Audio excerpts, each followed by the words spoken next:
네, 감사합니다. 저는 의료대란 대책특위 부위원장을 맡은 국회 보건복지위원회 더불어민주당 간사 강선우입니다. 지금 의료대란 사태는 명백히 윤석열 정부의 정책 실패로 인한 결과입니다.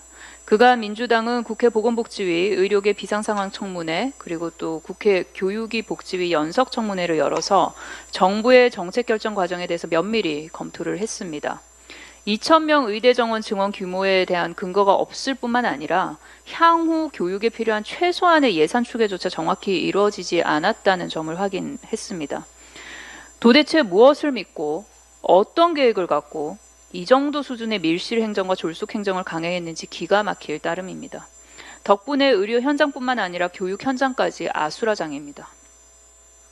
심지어 조규용 보건복지부 장관은 비상진료체계 가동이 4개월 이상 될 것으로 예측하지 못했다라고 아무렇지도 않게 발언하기도 했습니다. 그 결과 현재까지 비상진료체계 가동에 쏟고 있는 건보재정 누적 1조 1,617억 원입니다. 건보재정은 윤석열 정권 정책 실패 뒷수습을 위해서 쓰는 돈이 아닙니다. 국민의 생명과 건강을 챙기는 돈입니다. 개혁에는 인내와 고통이 따른다라는 주장은 일견은 맞는 말씀입니다. 그런데 10년 뒤를 위해서 오늘 내 부모가 내 자식이 죽을 수 있는 상황을 국민께 감내하라고 말할 작정이라면 적어도 정부가 지금보다는 더 제대로 된 대책을 갖고 와야 합니다. 이미 국민 불안은 일상 속 깊이 퍼져 있고 이번 추석 연휴 때 아프지 마세요. 다치면 안 돼요. 라는 안부를 일상적으로 주고받는 수준입니다.